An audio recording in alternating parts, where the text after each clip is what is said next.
nombre es Juan David Escandón, soy líder de proyectos en Medellín 3D. Medellín 3D es una empresa que lleva ya 4 años desde que empezamos como a conocer esta tecnología, a usarla, y menos de un año, llevamos casi unos 7, 8 meses desde que somos empresa como tal. Mi nombre es Sebastián Hernández, yo soy el gerente de producción. Yo me encargo de que todas las piezas, todos los proyectos que encontramos, que vendamos, que trae Juanda, hay que ejecutarlos, sacarlos y que estén siempre saliendo a tiempo y con muy buena calidad. Para contarles como un poquito de cómo fue la historia, todo empezó montando bicicleta y pues el taller de bicicletas nos pidió un repuesto y esa vez como que lo sacamos, lo generamos y fue como que nos dimos cuenta de que esto se podría hacer algo genial y hemos ido evolucionando a medida con las esculturas, con los proyectos y cada día nos estamos especializando más en gran formato. Nosotros somos ingenieros mecánicos, los dos. Estudiamos en la misma universidad. Fuimos parte de un proyecto dentro de la universidad y el proyecto es el proyecto Kratos.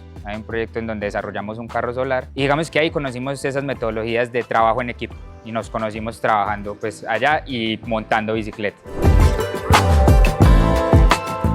Digamos que tuvimos una necesidad de encontrar una pieza que no existía y a partir de empezar a buscar cómo podíamos desarrollar esa pieza pues la manera de manufactura fue impresión 3D, en donde puedes crear cualquier cosa a partir de un diseño. Al ser ingenieros mecánicos pues tenemos la voluntad de poder diseñar cosas y fue más que todo aprovechar de una oportunidad, de que alguien nos pidiera algo a partir de esa pieza que diseñamos. No teníamos ni siquiera impresora, la verdad era una impresora de un amigo en donde sacamos la pieza, pero de que nos dijeran, hey, y ustedes pueden hacer esto y esto y esto, y decir sí, y ahí empezar a aventurarnos a ver cómo podíamos empezar a sacar esas diferentes cosas y a solucionar esos retos. Nos enfocamos mucho en bicicletas al principio. El taller con el que nosotros montamos bicicleta siempre ha sido el mismo taller, entonces ese taller fue el que a nosotros llevamos ese guardapega, que era un cilindrito pues donde puedes guardar la pega. En ese nos empezaron a pedir más, entonces no fue que ni lo buscáramos, sino que el mismo dueño del taller pues nos dijo, hey, y si hacen esto y si hacen esto otro y lo ponemos acá en el taller y lo vendemos. Como la impresora ni siquiera era nosotros, empezamos a buscar una impresora para poder trabajar. Entonces al buscar esa impresora para poder trabajar, dimos con alguien que tenía una página en Instagram y que estaba buscando porque se iba a ir del país. Entonces él dijo, bueno, yo tengo una máquina y tengo una página y tengo algunos filamentos, yo le puedo vender todo porque necesito salir de eso. Y pues aprovechamos esa oportunidad y bueno, no, compramos la máquina y de una vez vino con la página pues ya hecha. En ese entonces tenía como 400 seguidores, pero llegaban trajitos una vez a la semana, 2 en la semana, y así fue que empezó como a crecer orgánicamente todo, de ese cliente, del nicho de mercado de bicicleta y de la página como tal que ya había tenido la persona anteriormente. Luego la cogimos nosotros, hicimos un recambio, el nombre siempre se ha conservado, pero hicimos un recambio de logo, potenciamos un poco más la marca, pero poco a poco pues fuimos como evolucionando y cambiando como ese nicho de mercado y empezamos a buscar otro tipo de cosas. Y también nos empezaron a llegar otro tipo de retos, no solamente pues como la parte de bicicleta, sino empezar a desarrollar diferentes cosas que podíamos no hacer con la impresión 3D. Y una anécdota muy bacana que me acuerdo de Juanda ahí diciendo era que cuando llegaban clientes ahí era como que llegaban con una necesidad y de una vez se le decía, tenemos gran demanda en este momento, y no era que tuviéramos gran demanda, sino que estábamos aprendiendo a imprimir y cómo manejar la máquina, pero no rechazamos el trabajo, sino nos demoramos unas semanas en entregarte el proyecto. Son como esas mentiras de emprendedor al principio, que uno es emprendedor y empieza con, sí, ya le voy a decir al de ventas para que te pueda gestionar, y uno cambia y el de ventas es uno y el de mensajero también es uno. Nosotros pues como montamos bicicleta, hacíamos de mensajeros, hacíamos de todo, o sea, todo lo hacíamos nosotros. Como te digo, como esto nace de una oportunidad de negocio, no fue que nosotros empezáramos tanto como que ya sabemos de esto y luego montemos negocio. No, montamos negocio y mismo supimos hacer la primera impresión. Entonces eran 2 días que decíamos, tenemos 2 días de entrega, 2 días para saber cómo íbamos a hacer para entregar la pieza que nos estaban pidiendo. Eso era bastante retador. Entonces fueron noches de bastante largas, aprendiendo a cómo cotizar, cómo sacarle el precio a las piezas, cómo entregar las piezas. No salió algo, vuelva y sáquelo. Se enredó la máquina, y mire a ver cómo la soluciona. Yo quemé varias máquinas, quemé una, saqué humo en una máquina, pero yo digo que pues así se aprende. Yo no tenía miedo a dañarlas, siempre y cuando sacara como algo beneficioso del aprendizaje de eso. Pues la quemé, bueno, tocó pedir otra, pero ya sé que eso no se hace. Para la próxima ya esa no se toca. Sí, ya la empresa hoy en día cuenta con 6 personas directamente, pero Medellín 3D siempre fue una empresa que buscó alianzas, cómo podemos solucionar lo que nos pidan, independientemente si nosotros solos no podemos o con otras personas. Entonces, por ejemplo, cuando tenemos proyectos muy grandes, Medellín 3D empezó con la idea de ser una red en la que pudieras contactar, bien sea diseñadores o bien sea gente que tenga impresora 3D, porque nosotros siempre pues desde un principio y hacia futuro, la impresora 3D termina siendo como la impresora digital. Al final del cabo, todo el mundo terminó con una impresora digital en la casa. Creemos que a futuro vaya a ser así. Entonces, para macroproyectos o trabajos de gran tamaño, siempre quisimos formar esa red en donde la gente que tuviera impresora más como hobby, así como nosotros empezamos, pudiera sacarle provecho a esas impresoras, y hoy en día contamos con una red también de gente que nos permite duplicar o triplicar nuestra capacidad de producción cuando, digamos, nosotros solo no podemos abarcar lo que nos venga. Entonces hemos desarrollado ya grandes proyectos en donde podemos abarcarlos por esa misma red que en un inicio pues pudimos crear. Entonces directamente pues sí es un equipo relativamente pequeño, pero ya juntándonos, como te digo, podemos hacer que el equipo pueda crecer por 2 o por 3 dependiendo de la necesidad que tengamos. Más o menos del 2023, que ya fue que dijimos nos mudamos a la casa, nos mudamos allá, tenemos que hacer eso, pues inicialmente pues ya no solo había que subsidiar un sueldo, sino ya el sueldo de más trabajadores, de más colaboradores. Más los trabajos fijos, pues el arriendo, más los servicios. Ya eran más responsabilidades que había que cumplir, entonces fue como que se fue incrementando, pero sí, gracias a Dios podemos decir que sí, ya vivimos de nuestra pasión. Realmente para empezar no necesitas mucho presupuesto. Hoy en día hay impresoras muy económicas. Hay impresoras desde 700.000 pesos, 800.000 pesos, como hay impresoras que valen 11 millones. ¿Sí? ¿De qué depende? Depende mucho de lo que quieras hacer y qué tanto vas a interactuar con esa impresora, porque al fin y al cabo no deja de ser una máquina, ¿sí? Y pues obviamente no va a ser lo mismo una impresora de 700 que una impresora de 12 millones, en donde la de 700.000 le pasa algo y vas a tener que estar ahí encima, vas a tener que estar revisándola, pero de que es posible, nosotros arrancamos con impresoras así. Lo que sí se tiene que tener muy en cuenta es el tema de cómo cobrar esas piezas, porque digamos que una pieza por sí sola, el costo de hacer esa pieza en solamente material puede ser muy económico, pero el costo en aprendizaje para que vos puedas realizar esa pieza y que esa pieza te lleve a generar algo y que tenga un negocio rentable es completamente distinto. Ahí ya tienes que empezar a pensar en márgenes que te permitan trabajar para cubrir con esos costos fijos que vas a tener como empresa, porque digamos era algo que hablábamos ahorita, emprender con este tipo de tecnologías y no lo veo difícil, no es algo que se vea lejano y es muy fácil hacer este tipo de piezas hoy en día, pero llevar esto a convertirlo en una empresa, eso sí es una historia completamente distinta. Entonces, para iniciar es aventurarse, tener muchas ganas de aprender, no necesariamente con un presupuesto alto, con unos 1.500.000 puedes arrancar y tranquilamente hacer tus productos.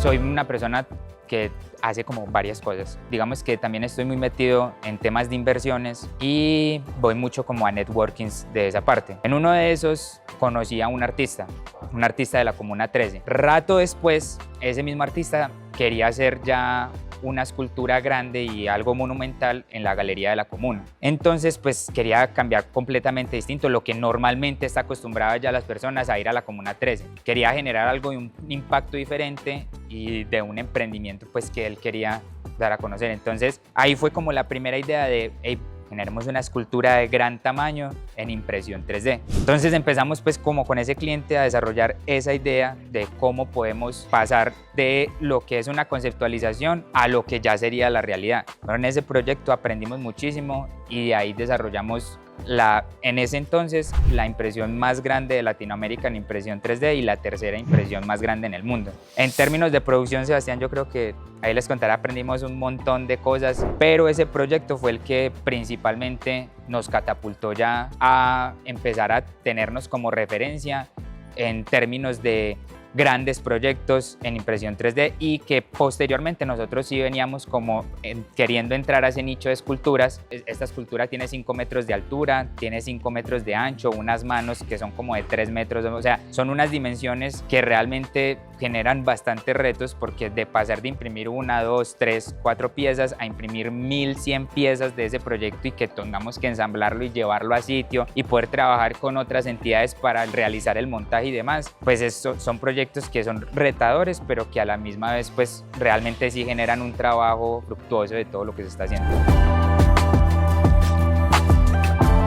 Inicialmente fueron casi 6 meses pues contemplando la parte de la impresión, el aprendizaje y la parte de la ensamblada. En ese tiempo pues aprendimos mucho, pero, por ejemplo, que tienes que marcar las piezas, porque luego si tienes muchas piezas pero no sabes qué pieza es, cómo vas a numerarlo, cómo vas a ensamblar, cómo está, es un plano. Es como armar un rompecabezas, un Lego, pero que no tenga instrucciones. Sí, ese es el Lego. Entonces, de gran formato. Un Lego de 1500 piezas y sin instrucciones, eso, mucha suerte.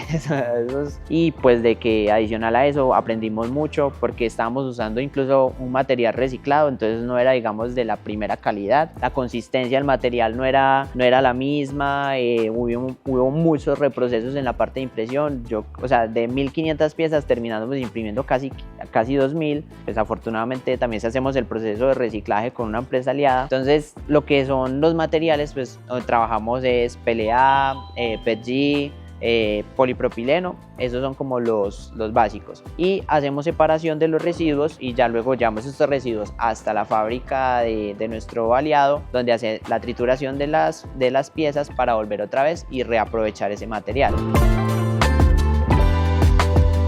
Nuestra proyección es que lo que nosotros podamos realizar en este tipo de esculturas, cosas que sean más grandes y de gran tamaño, lo hagamos con material 100% reciclado. Una de las cosas que queremos hacer como empresa es tener nuestra propia escultura, generar lo que sería un producto de nosotros teniendo un alto impacto social de lo que esta escultura representa. Pero también asimismo podemos involucrarnos para ayudar a gente que se pueda ver beneficiada de esto. Por ejemplo, en el último proyecto que hicimos, hay una comunidad que parte de los ingresos que desarrolle esa escultura van a ser beneficiados para esa comunidad. Y esto es muy bacano, porque no solamente es como hacer las cosas por hacer, sino qué vamos a hacer con eso que hagamos y cuál es el detrás de eso que hagamos, para que podamos generar un impacto e ir dejando huella con lo que estemos haciendo. Por eso mismo nos soñamos con hacer una escultura que sea 100% reciclada. Nosotros sí tenemos como digamos, una política o la parte moral de no meternos con armas. Entonces, ni armas, ni con drogas, ni armas, ni drogas. Porque es que acá se puede hacer muchas cosas. Nosotros, digamos, sabemos también con el daño que se puede hacer con esta herramienta, entonces tratamos de nada que tenga que ver con armas, podemos involucrar, tampoco nada que tenga que ver con el manejo de estupefacientes o moldes para eso, porque sí nos han llegado tipo de clientes para hacer esos moldes y esas matrices, entonces también tratamos de no involucrarnos en ese tipo de proyectos. No es como cuál es la herramienta, sino cómo utilizas esa herramienta. Lo mismo pasa, por ejemplo, con un cuchillo. Un cuchillo se lo das a un carnicero o un cuchillo se lo das a un asesino y cambia completamente la historia. Así como la han utilizado para también malos fines, hay gente que de esto es que el hecho de imprimir órganos y que pueda salvar vidas con esta parte cambia la historia completamente también. Entonces yo soy de esos que no es mucho de cuál es esa herramienta y los peligros que tenga esa herramienta, sino más es la conciencia que tenga el humano detrás de lo que está utilizando. Dos cosas, una la parte industrial y otra la parte de expansión como impresoras como domésticas, por decirlo así, un utensilio más de la casa. Esta segunda parte de impresoras domésticas es que nos imaginamos que la impresora 3D va a llegar a todas las casas, como un electrodoméstico más de la casa. ¿Por qué? Porque soluciona muchas necesidades, pues realmente vos vas a poder hacer piezas de repuesto en un momentico que tengas ahí la impresora y que no necesites de esperar a que se pida o esperar hasta que, porque puede ser que eso lo necesites casi que de inmediatez y lo consigas simplemente imprimiendo. Entonces en un futuro creemos que la impresora 3D va a llegar a muchos hogares del mundo. Y en el otro lado está la parte como industrial de las máquinas. Digamos que en este lado pues cosas muy voladas. Ya en este momento hay órganos que se están imprimiendo en 3D. La parte de impresión 3D en metal es muy buena, la implementación de nuevos materiales y de nuevas formas de manufactura para llegar a cosas que inicialmente puedan verse más costosas, pero que en el futuro con una estandarización van a ser mucho más alcanzables. Exactamente lo mismo que ha pasado con las impresoras domésticas. Anteriormente una impresora era mucho más costosa de sacar y las piezas eran más costosas de hacer. Yo creo que lo mismo va a pasar con el lado industrial, en donde en primera instancia la tecnología es más costosa, pero una vez empiece a adoptar y una vez la gente empiece a involucrarse más en esto, vamos a llegar a poder imprimir cosas que en este momento puede que ni nos imaginemos y que prontamente puedan ser una realidad.